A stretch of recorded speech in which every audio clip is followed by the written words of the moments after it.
Welcome to Cafe Tales. Tonight we travel to the misty estates of 1920s Hampshire, where Hercule Poirot and Captain Hastings investigate a family's deepest mystery at Tichborne Hall. A man claiming to be the long-lost heir, presumed drowned, at sea 3 decades ago, returns with memories that both convince and confound, sparking doubt between a hopeful mother and a skeptical brother. Join us for the case of the Vanished Viscount, a puzzle of identity and lost years, crafted in homage to the masterful Agatha Christie, whose genius we honor, though this enigma unfolds on our own grounds. Before we begin, share in the comments. Where are you joining us from tonight? Your presence illuminates our journey through these shadowed mysteries. Now, let the story unfold. Chapter 1. The Man from the Sea. It began, as so many of our adventures did, with a newspaper article, an envelope marked "Private," a raised eyebrow from Poirot, and the faint glint in his eye that told me my quiet plans for the week were quite finished. Within 24 hours we were on a train to Hampshire, bound for Tichborne Hall, and embroiled in one of the strangest cases I had ever encountered. Stranger still, it began with a resurrection. It was a damp, gray April morning, and I had just settled into breakfast, kippers and a pot of strong tea, when Poirot, deep behind his copy of The Times, gave a soft exclamation. "Tiens, Hastings, look at this, a mystery most unusual." He turned the paper toward me, one elegant finger tapping a headline halfway down the page. "Missing heir returns to Tichborne Hall. Man claiming to be baronet lost at sea. 30 years ago. Alarms family and local officials." Below the headline was a photograph of a square-faced man in a poorly tailored suit standing before a large, ivy-strangled manor house. He had the broad-shouldered build of a laborer and a defiant tilt to his chin. I read aloud, "Sir Roger Tichborne, presumed drowned in the wreck of the Alberta in 1892, has returned alive and unannounced. Now going by the name James Tarrant, the man claims to have suffered memory loss following the disaster, living for decades in the Australian outback until a chance discovery restored his identity. The Tichborne estate, long passed to his younger brother, now faces a potential legal challenge." "Well," I said, folding the paper, "that's a new one." "Not new," murmured Poirot, eyes alight, "but most elegant. You see the possibilities, Hastings? A man returns after 30 years. He claims to be who he once was. Some believe him, others do not. It is a question of identity and truth. But how can anyone prove it after so long?" Poirot tapped his temple. "There are always details. A scar remembered, a phrase spoken in childhood, the exact way a man ties his cravat. Les détails. They do not lie." Just then, there came a knock at the door. Miss Lemon entered with her usual efficient air and placed a single envelope on the breakfast table. "Special messenger," she said, "from Hampshire." Poirot raised an eyebrow, opened the envelope, and read the letter within. His expression grew thoughtful. "It is from Lady Frances Tichborne herself," he said. "The mother. She wrote to me. She has read of me. She says there are things this man remembers that no impostor could know. And yet other things he forgets. Things her son never would. She begs me to come to Tichborne Hall and tell her if her son is truly returned, or if she is being cruelly deceived." I gave a low whistle. "That's rather more serious than I thought." Poirot folded the letter with care. "Hastings, we go to Hampshire. There is a ghost walking at Tichborne Hall, and I intend to discover whether he is made of flesh and blood or smoke and lies." I felt a mixture of curiosity and unease. I suppose I shouldn't be surprised you're taking the case, but still, it sounds quite out of the ordinary, even for you." Poirot gave a faint smile. "Hastings, the ordinary holds no interest for my intellect. But a mystery such as this, the question of identity, the shadows of the past, the hopes and fears of a family torn by doubt, that is exactly the kind of puzzle I live for." "And you think this man might actually be who he says he is?" Poirot paused, looking at me with those sharp, intelligent eyes. "I think that only by seeing with my own eyes and questioning with my own voice can I hope to know, Hastings. Until then, all is uncertainty." I could not help but feel that this was to be a case unlike any other, a case that would test Poirot's legendary powers to their very limits. The morning light was pale and hesitant as we boarded the early train to Hampshire.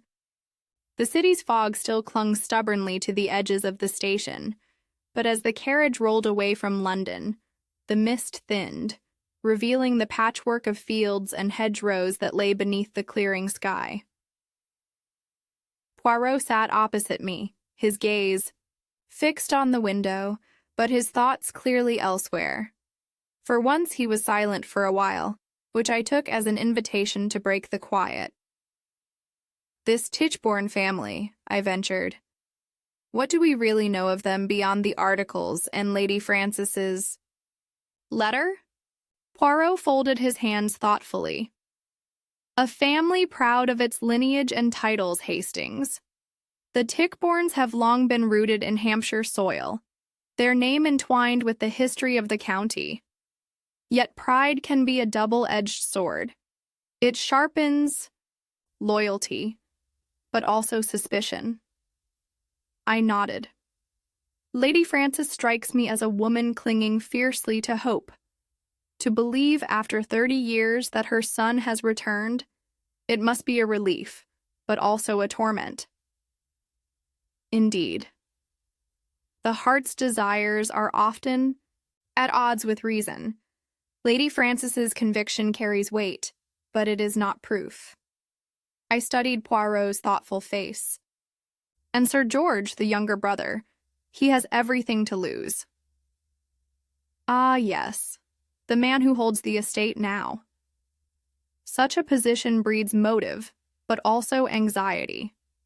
Is his opposition to the claimant born of conviction, fear, or something darker? We shall see." The carriage rocked gently as the train wound through the countryside, and the man himself, James Tarrant, or whoever he truly is. Poirot's eyes narrowed slightly. A man adrift between worlds. His claim is bold, but even boldness can be the mask of desperation. The truth lies hidden somewhere in the tangle of memory and time. I found myself gazing out at the fields, green and glistening with spring's renewal, and wondered what shadows lurked beneath the surface of that ancient family home. Poirot's voice broke my reverie. "We shall enter the world of the Tichbornes, where ghosts walk unseen and truths wait to be uncovered." I raised my cup in silent salute. "To the little gray cells." Then he smiled. "To the little gray cells, and to justice." The train sped on, carrying us ever closer to the mystery that awaited beyond the rolling hills. Chapter 2. Arrival at Tichborne Hall. The journey from London to Hampshire had been long but uneventful. Yet, as the train drew near the small country station, the atmosphere thickened with anticipation. I had watched the fields turn from the neat geometries of suburban gardens to the sprawling pastures dotted with sheep, their fleeces mottled gray and white beneath a sky that threatened rain.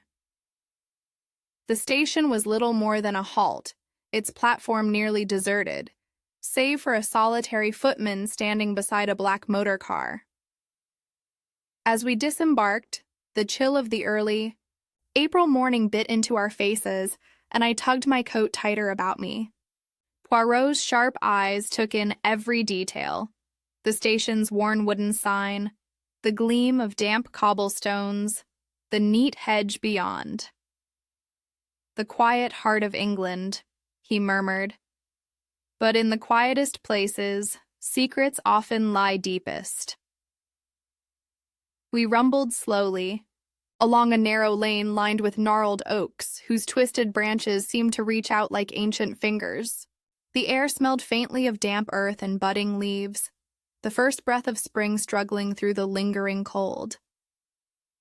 Ahead, through a shifting mist, Tichborne Hall appeared, a grand but faded manor that seemed more the remnant of a bygone age than a lively family home. Its gray stone walls were shrouded in ivy, and the tall chimneys stood like silent sentinels against the clouded sky. "Magnificent," I said, though a note of melancholy tinged my voice. "Yes, but one senses the weight of years, Hastings, the household's memory as much as stone." The carriage stopped before the great oak doors, ornately carved with the family crest, A.E. shield bearing 3 lions passant beneath the motto, Aeternum et Prudentia. Before we could summon assistance, the heavy doors swung open to reveal a small woman standing in the dim hall, framed by shadows, but undeniably commanding. "Mr. Poirot, Mr. Hastings," she greeted us, her voice soft yet resolute. "Welcome to Tichborne Hall." Lady Frances Tichborne was slight and bent with age, her pale hands folded tightly before her. Her gray hair was pulled back in a severe bun, and her eyes held the same sharp intelligence I had seen in the letters, mingled with exhaustion and something like hope. "Madame," Poirot said, bowing with his usual elegance, "it is an honor. Your letter conveyed a situation most troubling. I assure you we shall do everything to uncover the truth." She smiled faintly, but the tension in her shoulders betrayed her. "Thank you, Monsieur Poirot. I must confess it is a relief to see a familiar face, even one so foreign as yours." I noted the slight quaver in her voice and the way she glanced toward the shadows of the hall. From that darkness emerged a tall man with a rugged frame, his clothes plainly cut and somewhat worn, as though he had lived a life far removed from the luxuries of a country manor. His face was square-jawed, with eyes dark and searching. He held himself with a quiet dignity that belied his rough appearance. "This is the man," Lady Frances said softly. "James Tarrant, or as he insists, Sir Roger Tichborne, returned from the sea and the wilderness." I watched him carefully.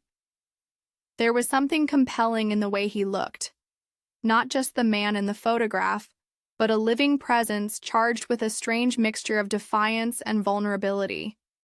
"Sir," Poirot said, inclining his head, "I am Monsieur Hercule Poirot. We come at Lady Frances's request to learn the truth of your claim." He nodded, eyes steady. "I know who I am. I've carried the memory for years, fragments at first, but enough to convince me. Enough, I hope, to convince you." Before I could reply, a new voice cut sharply through the stillness. From the far end of the hall strode a man, tall and severe, his features hard and set with a grim authority. The younger son, Sir George Tichborne. "You brought strangers into my home without my consent?" His voice was icy, eyes flashing with anger. "And you expect me to accept this impostor as my brother?" Lady Frances's hands trembled. "George, please." Poirot held up a hand, his voice calm but firm.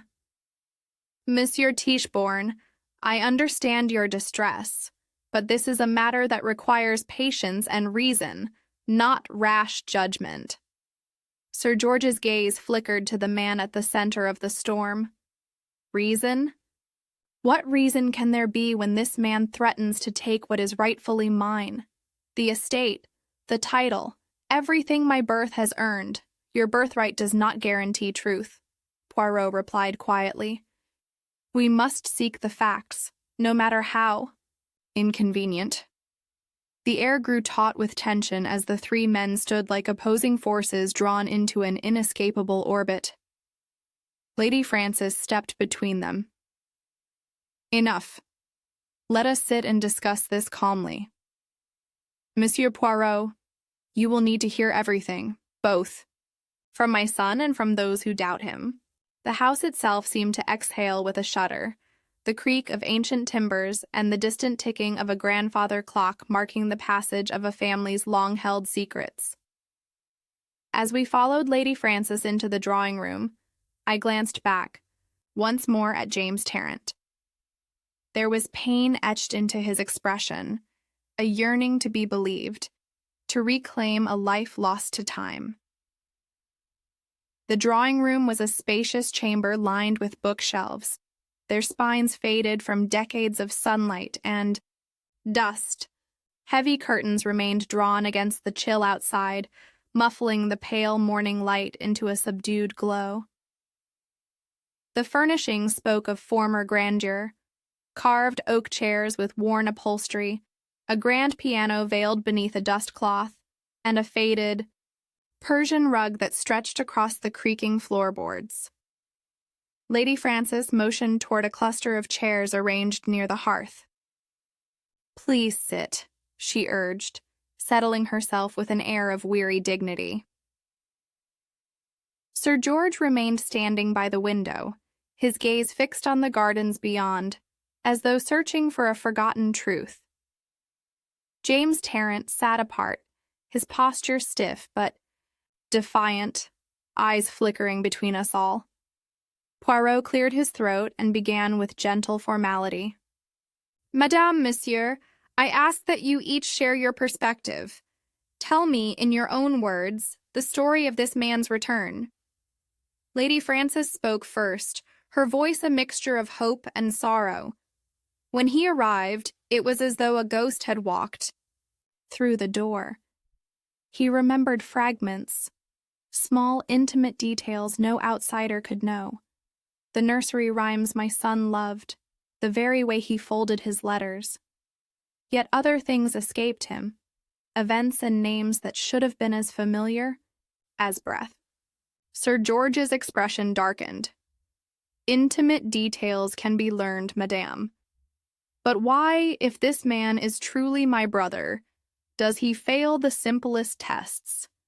He cannot name the tenants of our estate, nor recall the traditions we have upheld for generations." James's voice was low but unwavering. "The sea took more than my memory. Time in the outback blurred the rest, but the heart remembers." Poirot's fingers steepled beneath his chin.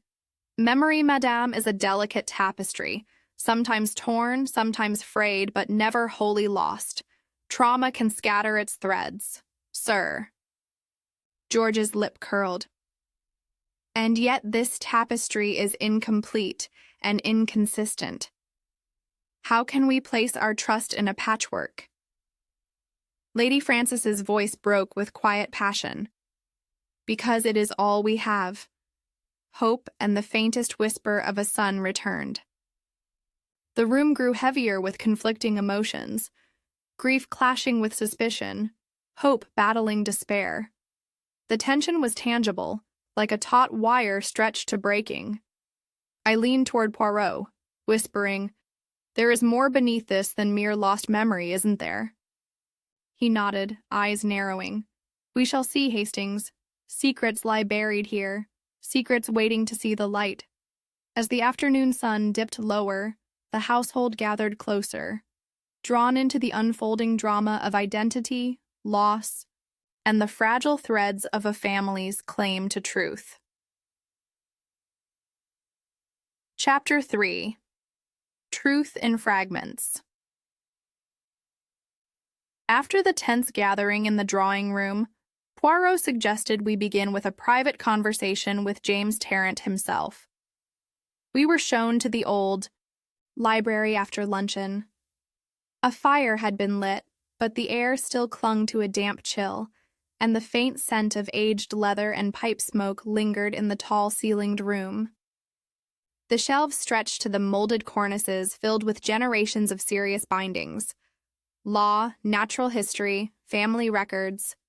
Poirot, settling into an armchair by the hearth, surveyed the scene as though it might offer him clues, even before the man himself appeared.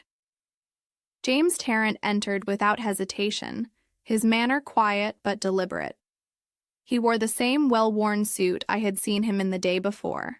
Plain wool, slightly loose at the shoulders, as if once tailored for a broader frame. He had shaved, but his skin bore the sun-worn roughness of a man accustomed to harsher climes. Poirot gestured to the chair opposite. "Please, monsieur, sit. I would like to begin by hearing your story from your own lips, in your own time." The man, Roger, if he was who he claimed, nodded, folded his large hands and fixed his gaze not on us, but on a point just above the mantel. "I suppose it began in the summer of '92, he said. "I was 19, the heir to a name I didn't fully appreciate, and reckless enough to prove it." He gave a faint, bitter smile. "There was a girl, Mary Dennison, a tenant's daughter, though she worked in the kitchens by then. We were young, stupid. It got out, letters, whispers, promises, the sort of scandal that wouldn't even merit a line in the Times if I'd been the younger son. But I wasn't." Poirot said nothing but nodded, slowly. My father was furious, and my mother, hurt, I think. They arranged for me to be sent abroad, officially to help oversee a cattle concern in Victoria, unofficially to be forgotten until the air cleared. I was to sail on the Alberta, bound for Cape Town and then Fremantle. "And the ship?" I asked, keeping my tone as neutral as I could manage. He turned his eyes to me. "It caught fire in the Indian Ocean. I remember waking to shouts, 'Flames on the water!' I made it to a lifeboat, or maybe I was pulled into one. I don't remember. I woke on a beach in Queensland.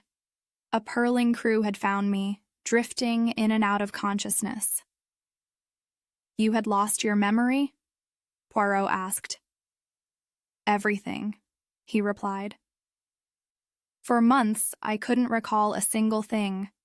Not a name, not a home, not... Even that I came from England. They called me Jim. It stuck." "And you stayed in Australia?" He nodded. "I worked where I could. Cattle shearing, a bit of gold work in Kalgoorlie. I was good with numbers. Eventually, I started calling myself James. Tarrant, half remembered perhaps or entirely invented. I even thought of myself as Australian after a while. It was easier than asking questions." "When did the memories return?" Poirot leaned forward slightly. "Fragments," James said. "At first, just images. A staircase with a red runner, a lake with a small boathouse, the sound of someone calling Roger. I thought they were dreams. Then one day I saw a name in an old British paper, Tichborne. It hit me like lightning." He paused, frowning. "That was 10 years ago. It took me years to trace the estate to be sure I wasn't going mad. When I arrived in England, I kept my distance. I walked past the gates of this house a dozen times before I dared write." Poirot steepled his fingers. "And Lady Frances, she accepted you?" "She did not know what to think at first," he said. "I told her things I remembered, childhood phrases, the name of the nurse who tended me when I had scarlet fever. I described the silver box father kept his cigars in. Some details were right, others not." His shoulders lifted wearily. "But 30 years is a long time. I cannot pretend to remember all. Sometimes I think I only remember the memory of remembering." I caught Poirot's eye. His face gave nothing away, but I had seen that expression before, the look of a man turning over pieces of a jigsaw, knowing some do not yet fit. You do not resent the doubts? Poirot asked quietly. James looked away. How can I? I came back from the grave, Monsieur Poirot, and expected the world to welcome me. That was my mistake. But I know who I am. And what do you want? His answer came without hesitation. The truth, whatever it costs. If I am Roger Tichborne, I want my name back. If I am not, then I want to know who I am. Poirot gave a small, grave nod. Merci, monsieur. That will be all for now. James stood. As he turned to leave, he hesitated. By the door. She believes me, you know, he said, referring to Lady Frances, even when she pretends not to. A mother knows. And then he was gone. Lady Frances did not sit immediately when she entered the library. Instead, she went straight to the window and stood there a long moment, her back to us, gazing out across the garden terrace, where the first shoots of wisteria curled hopefully toward the light. I never thought I would live to see him again, she said at last quietly. Not truly. Poirot rose as she turned and gestured gently to the seat James had vacated. Please, madame, it is better we speak in comfort. She nodded, crossing the room. With slow steps, her movements precise despite the stiffness of age. Once seated, she clasped her gloved hands in her lap and looked down at them, as if weighing her next words against the full gravity of time. I do not know what I believe, she said, not looking at either of us. Or rather, I know too much to trust anyone's truth entirely. You have seen the claimant closely, Poirot, he said. Spoken with him, looked into his eyes. Do you feel he is your son? She closed her eyes. Some days. Yes. I see in his eyes a flicker of Roger. His voice is rougher, slower. But now and then, he says something. A turn of phrase, a rhythm of speech. And it is like a door opens in my memory. And yet? She looked up then, meeting my gaze with an expression that was part sorrow, part steel. And yet there are absences, gaps. He remembers his governess but forgets the name of our old retriever Jupiter, who followed him everywhere. He recalls falling from an oak tree at 9 years old, but not the scar it left on his chin. She tapped her own in demonstration. Poirot tilted his head. Would you say the details he forgets are those a mother remembers best? A faint smile tugged at her lips, sad and knowing. Yes, exactly. So you said in your letter that he knew things no outsider could have known. Will you? Tell me some of these? He recalled the way his father polished his spectacles before scolding the boys. He even described the design of a secret compartment in Roger's old writing desk. Details, intimate ones. And yet, Poirot said softly, these memories could be acquired if one had access to the household records or the confidences of someone close to the family. She nodded. It is not impossible. But who would go to such lengths for so long? I could see the weariness in her eyes, the conflict. Whatever else she was, Lady Frances was not a fool. Her mind remained sharp beneath the veil of mourning. Tell me, madame, Poirot said gently but firmly. What did you feel, truly feel, the first moment you saw him? She hesitated. And for a moment, her composure wavered. I felt my heart stop, she whispered. My Roger had a way of standing, just so, one foot turned slightly inward. And this man, he does the same without thinking. The gesture of a child carried unknowing into manhood. Can such a thing be faked? Poirot said nothing. I wanted it to be him, she continued desperately. Perhaps I still do. But I have lived long, enough to distrust both desire and memory. What if I am seeing what I wish to see? Is there anyone who might have aided his knowledge? Letters, servants, friends? Her expression darkened. I fear so. Our former governess, Miss Pilling, has kept correspondence with several former staff. And there was the matter of my late husband's valet, Baxter. He left under difficult circumstances, a man embittered. It would not surprise me if he held resentments or secrets. And Sir George? Poirot asked carefully. Lady Frances gave a long sigh. George has never forgiven me for mourning Roger so deeply. He was always the colder of the two, but this business has hardened him further. I cannot tell whether he doubts the man out of logic, or out of fear that he may lose what he has come to see as rightfully his. Poirot rose, offering her a hand as she stood. Merci, madame. You have helped more than you know. She nodded and turned once more to the window. Monsieur Poirot, if he is not my son, you must tell me gently. And if he is, then God help this house. We left her there, half lost in the misted light, her silhouette framed by drapes and dust, the weight of memory pressing down like the stone lintel above the hearth. Sir George did not wait to be summoned. He arrived at the library precisely 10 minutes after his mother had departed, striding in with the confident, clipped step of a man used to command. His tall figure cut a severe silhouette against the rich wood paneling of the room, and he carried a riding crop under one arm, not for use, I think, but as a statement of control. If it's all the same to you, Monsieur Poirot, I'd prefer to keep this brief, he said. I do not believe in wasting time, especially not on fantasy. Poirot inclined his head. Of course, monsieur. We shall not keep you longer than necessary. But you understand, we must hear every side. George gave a short laugh, one without mirth. Sides? There are only two, truth and deception.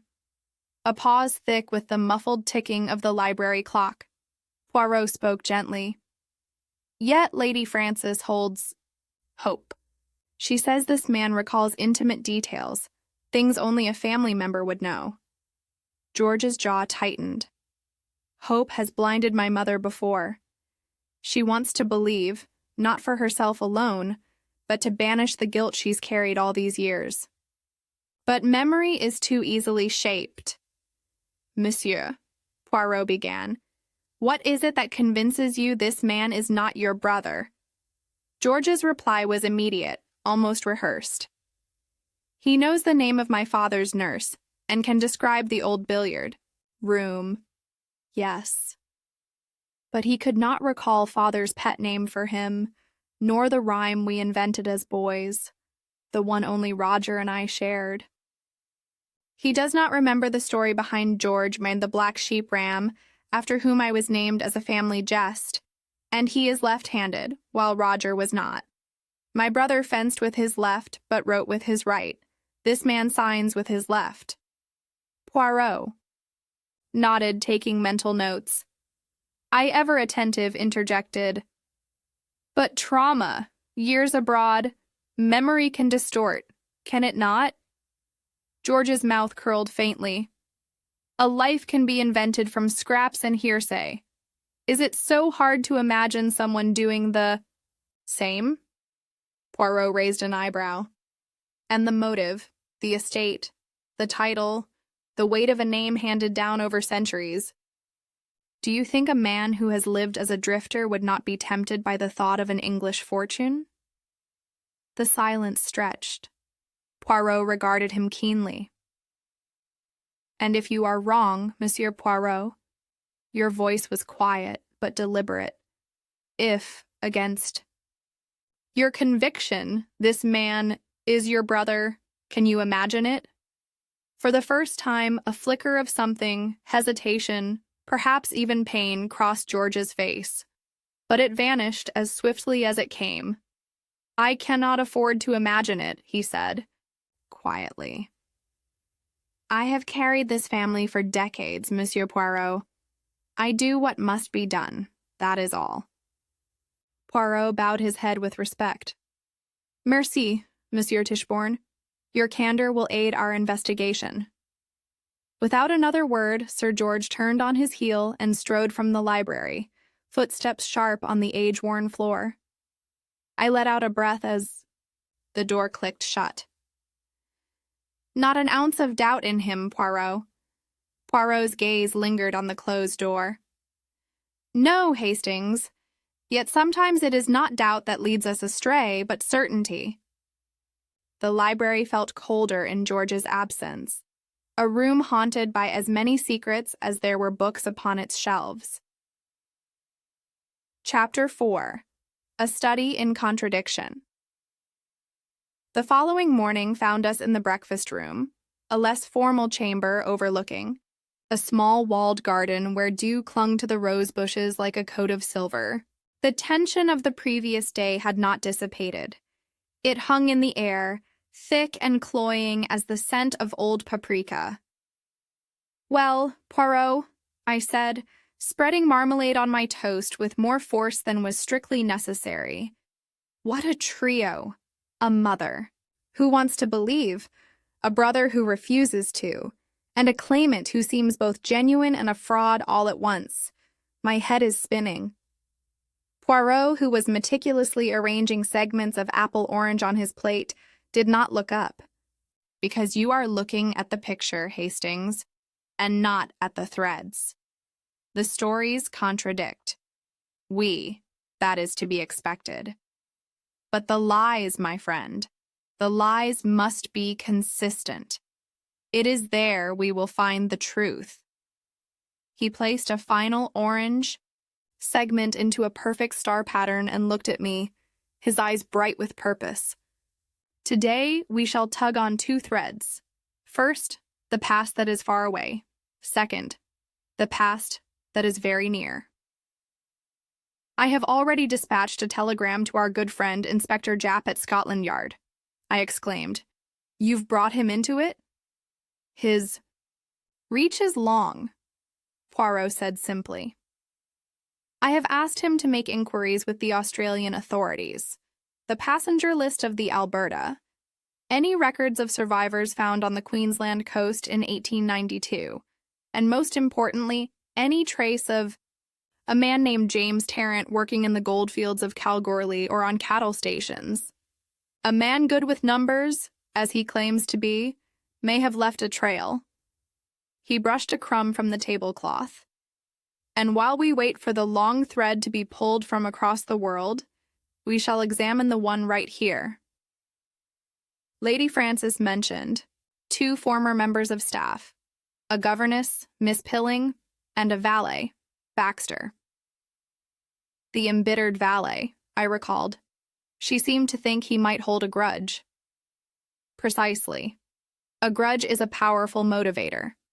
It can fuel revenge, certainly, but it can also fuel a desire for a very specific kind of justice. We shall begin with him. Summoning the butler, a stiff, elderly man named Jennings, who had served the family for 40 years, Poirot made his inquiries. Miss Pilling, sir, Jennings said, his voice a low monotone. Retired to Cheltenham some years ago. Lady Frances corresponds with her at Christmas. He provided the address without fuss. As for Mr. Baxter, he resides in the village. Number 3, Rose Cottage. He was my predecessor's under valet before serving the old master. He left under difficult circumstances. A flicker of emotion, disapproval perhaps, crossed the butler's face. Sir George saw fit to dismiss him after his father's passing. Mr. Baxter had his own way of doing things, sir, a way that did not suit the new master. The implication was clear. Baxter's loyalty had been to the old regime, not the new. Rose Cottage was a small stone-built dwelling with a thatched roof and a garden overrun with weeds. The man who answered the door was stooped and wheezing, his game face a web of angry red veins. Yet his eyes, when they fixed on us, were sharp and suspicious. This was Alfred Baxter. "We are here on behalf of Lady Frances," Poirot began, his tone disarmingly pleasant. "We are looking into the matter of Sir Roger's return." Baxter gave a harsh, barking laugh. "Sir Roger? You mean the Australian fellow? Come in. I have nothing better to do than talk of ghosts." He led us into a cluttered parlor that smelled of stale tobacco and damp wool. He did not offer us a seat, but sank into a large, battered armchair himself. "You served the late Sir Reginald for many years," Poirot continued undeterred. "You must have known the young Master Roger very well." "Knew him both," Baxter rasped. "Roger was the spirited one, always getting into scrapes. George was the cold fish, always watching, calculating." "Sir George believes this claimant is an impostor," I interjected. "He mentioned that his brother was right-handed, whereas this man is not." Baxter snorted. "Roger wrote with his right, yes, but the boy was clever. Tried to teach himself to use his left for everything else. Said it would make his mind sharper. Fencing, sketching, even tried batting a cricket ball left-handed. Drove. His father mad." Poirot's eyes gleamed. "Interessant. A detail Sir George failed to mention." "George only mentions what suits him," Baxter muttered. "He couldn't wait to be master of this house. Sacked me within a month of the old man's funeral. Said I was too set in my ways. The truth is, I knew too much about his little economies. The way he'd sell off a piece of timber from the estate without a record." "You hold no love for Sir George. That is clear," Poirot observed. "Would you be pleased to see him lose the estate to a returned brother?" Baxter's gaze was cunning. "I'd be pleased to see justice done. If the man is Sir Roger, he deserves what's his." "And have you spoken to this man?" Poirot's voice was like silk. "Perhaps offered him assistance, a few memories to jog his own?" The old valet's eyes narrowed. "I've spoken to no one. I keep myself to myself. But a man with a grievance hears things. The staff at the hall still talk. They say the Australian knows things only family would know." "Such as the real reason he was sent away?" Poirot asked softly. "The name of the girl in the kitchens. Mary Dennison." Baxter froze for a fraction of a second, his grip tightening on the arm of his chair. "I wouldn't know about that," he said a little too quickly. "Wouldn't you?" Poirot pressed. "It was the great scandal of that summer, the reason Sir Reginald sent his heir to the other side of the world. A valet as loyal to the family as you claim to have been would surely have known of it." The old man's face was a mask of resentment. He looked from Poirot to me, then spat into the cold hearth. "You can see yourselves out. I've said my piece." As we walked back down the muddy lane toward the hall, I felt a sense of triumph. "He's hiding something, Poirot. I'd wager he's been coaching the claimant all along." He practically admitted it. Poirot, however, was thoughtful, tapping his chin with his gloved finger. "Perhaps, Hastings. Perhaps. But it is not what he said that interests me most. It is the name he pretended not to recognize." "Mary Dennison?" I asked, recalling the name from Terrence's own story. "We shall see, Hastings. Mary Dennison, the very cause of Sir Roger's voyage. A valet as loyal as Baxter claims to have been would have known the greatest secret of his young master's life, yet he denies it. Meanwhile, James Tarrant, the man Baxter is supposedly coaching, told us her name freely without any prompting." He paused, a glint in his eye. "A strange thing, is it not, for a man coached by a bitter valet to reveal a secret that the valet himself pretends not to know? The threads, Hastings, they do not align." Chapter 5. The Cheltenham Witness. Several days after our visit to the disgruntled Mr. Baxter, a telegram arrived at Tichborne Hall. Jennings, the butler, brought it in on a silver salver, his expression as impenetrable as ever. Poirot opened it with a flick of his fruit knife and read in silence, the corner of his mouth twitching upward. "Ah," he murmured. "Our good inspector is ever the soul of efficiency." "News from Australia?" "Just so." He laid the telegram flat on the table between us. "Poirot, Tichborne Hall, Hampshire." "Stop."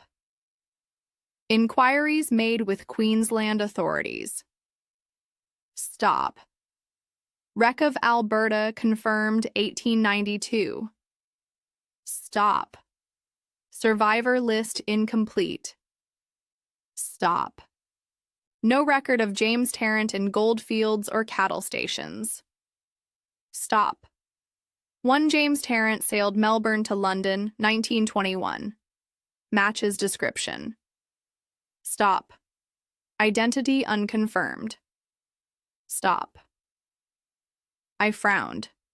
So Tarrant lied about working in Kalgoorlie, but someone by that name sailed to England. "A lie sits beside a truth like mismatched bookends," he said. "He confessed to adopting a false name, but not, it seems, the entire persona. It suggests a man blending invention with experience. The question is, did he build this identity himself, or was it built for him?" He tapped the telegram thoughtfully. "This James Tarrant may have come from nowhere, or from someone else's memory. But we must return to our English thread. Hastings, the governess, Miss Pilling, Lady Frances's old confidant. More than that, a governess is witness to the formative years, to habits that no impostor could easily fake. She may hold the key to the puzzle. Miss Pilling's house in Cheltenham was neat, symmetrical, and immaculately maintained, rather like the woman herself. She greeted us with precise politeness, ushering us into a parlor full of lace antimacassars and the scent of lavender. Her posture was erect, her manner efficient, and her eyes behind gold-rimmed spectacles shrewd. "Lady Frances wrote to inform me of your visit," she said, pouring tea into porcelain cups. "It is quite a turn of events. After all these years, I confess I do not know what to think." "It is not opinion we seek, mademoiselle," said Poirot gently, "only memory. You were governess to both boys." "Primarily to Roger," she said. "George was always independent. He preferred the company of adults from an early age." "And Roger?" Her expression softened. "He was vivid, imaginative, prone to mischief, but never cruel. He loved adventure stories. Treasure Island, especially, and riddles. He used to set traps in the nursery just to see if I could spot them. Clever, if exasperating." Poirot sipped his tea and studied her. Quick with figures when he could be bothered. He solved problems in his head, refused to write out his steps. His tutor despaired, but he had the spark, certainly. Poirot set down his cup delicately. "And he wrote with which hand?" Her eyebrows rose slightly. "His right, of course." "Only the right." A pause. "Well, now that you mention it," she said, tilting her head, "there was a phase. He must have been about 14 when he insisted on training his left hand. Writing, drawing, even eating. Said it was to balance the brain. It irritated Sir Reginald to no end, but Roger would not be dissuaded." Poirot inclined his head, filing that away. "And physical marks. Did he have any scars, you remember?" "Perhaps on his chin?" "Certainly. Fell from the big oak by the lake when he was 9. Tore open his left knee. Had a scar there ever after. He was very proud of it. As for his face, no, I don't recall anything on the chin. I was always quite attentive about such things." I glanced at Poirot. Lady Frances had recalled a scar on the chin. This was the second clear contradiction. Poirot's tone shifted slightly. There was, we understand, a matter involving a kitchen maid, Mary Dennison. Miss Pilling's lips thinned. Yes, Roger became entangled. He was impulsive, always led by sentiment. It was not malicious, just foolish. I believe he felt she had been wronged. I told Lady Frances that dismissing the girl so abruptly was cruel, but it was not my place to interfere. She paused. Roger grieved it deeply in his own way. Poirot stood, offering a small, appreciative bow. Your memory is admirable, mademoiselle. Few witnesses recall so clearly, or so dispassionately. We took our leave soon after and returned to the car. The hedges slipped past in green blurs, but Poirot remained pensive, one gloved finger tapping against his chin. Well, I prompted. What do you make of it? He did not answer at once. Then, we have a man who remembers being quick with numbers, confirmed. He recalls precisely a fall from a tree, also confirmed. These are not things one reads in society columns, Hastings. They are habits of the private self. But the scar, just so. Lady Frances recalls one on the chin. Miss Pilling recalls none, but one on the knee. An old governess would tend such wounds. The mother perhaps remembers only what lingers in the imagination. I frowned. So, does it help us? Poirot turned to me, eyes bright. It tells us this. The claimant's knowledge is not only detailed, it is selectively detailed. Some truths, some absences, some careful guesses. It is a patchwork. Either he is Roger, or he has been coached by someone who knew Roger better than anyone else. Then who? He smiled, not without mischief. That, mon ami, is the next thread to follow. Chapter 6. The thread, made whole, the late afternoon light, gentle and rain-veiled, gave the great drawing-room a sepulchral calm as we gathered once more at Poirot's bidding. The fire had burned low. The walls seemed to lean closer, listening. Lady Frances, hands neatly folded to conceal their tremor, fixed her gaze on the coins atop the mantelpiece. Sir George stood rigid by the window, the flare of defiance in his eye now dulled by days of tension. James Tarrant, Roger to some, waited with the unself-conscious poise of a man who has learned there is nothing left to confess. Poirot stepped forward, trim and composed, every gesture deliberate, as though setting his pieces upon a chessboard for the final move. Let us tie together what is known, and what can only be felt. His voice, low and clear, cut through the hush. You have all spoken truly. But memory is not a court, and hearts are rarely convinced by logic alone. Still, the little gray cells, they demand order. He turned first to Lady Frances. Madame, you have said your son had a scar upon his chin from a fall at 10. Yet Miss Pilling, your son's governess, recalls none on the face, only one on the left knee, a cut she herself dressed. After an accident at 9, Poirot gestured gently toward James. Monsieur, if you please. Without embarrassment, James pulled back his trouser to display the faint, pale mark over his left kneecap. Sir George's eyes narrowed, as if to challenge the evidence, even as he recognized it. Poirot continued. Miss Pilling further remembered a time at 14 when Roger insisted upon training his left hand, for writing, drawing, even fencing. Lady Frances, you recall your son's right-handedness, but perhaps it is the old habits that linger with mothers. Not yet. Both Baxter, the valet, and Miss Pilling confirmed the boy's experiment was real, if exasperating to Sir Reginald. He allowed a moment's quiet, the import of these shared memories hanging in the air. Such details, the habits of writing the presence of an old scar could be learned, yes, he acknowledged. But they are not printed in society pages, nor easily gleaned from servants. They are witnessed only by those at the heart of a household. At this, Lady Frances pressed a hand to her lips, and even George faltered, his certainty flickering. And then Poirot delivered his final card. When first you arrived, Monsieur Tarrant, you named the kitchen girl, Mary Dennison, and revealed the source of the old family sorrow. Yet Baxter, the only servant with cause to prompt you, denied altogether that such a name had ever been whispered in this house. Is it conceivable, I ask, that a man coached in private would expose so intimate a scandal, unwanted and unguided? He turned to Lady Frances. Your own letter said none outside the family knew the truth of that unhappy summer. Did you ever confide in a servant? Lady Frances shook her head, silent. Poirot's eyes softened. Thus I offer this.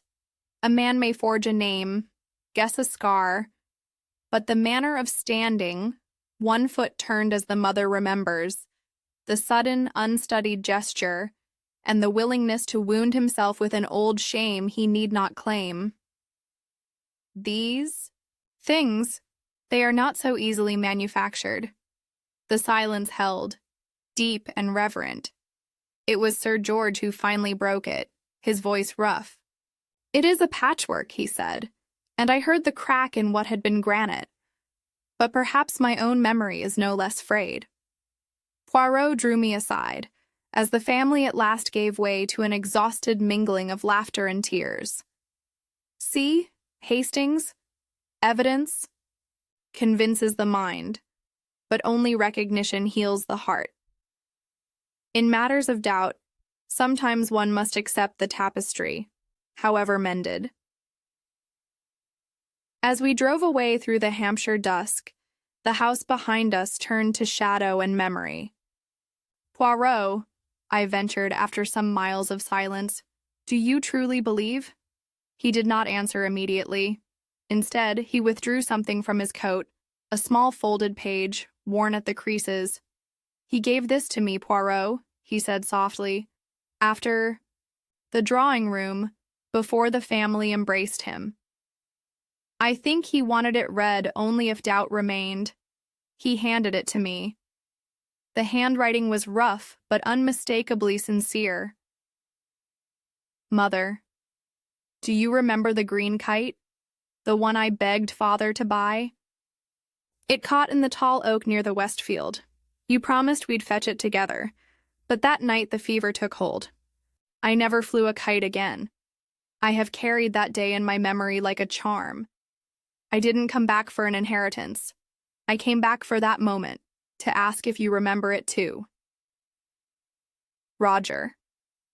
I read it twice, feeling a lump rise in my throat.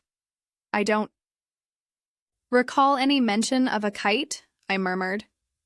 No, Poirot said. Nor did Baxter nor Miss Pilling. It is not something a pretender would invent. He tucked the note back into his pocket, with the care one might give a pressed flower. Non Hastings. There is no final proof, no sealed testament. But what is memory if not the soul's fingerprint? This was for her, not for the court, not even for me. And so it ended, not with certainty, but with something rarer. A private truth offered without demand, a thread tied not by logic, but by love.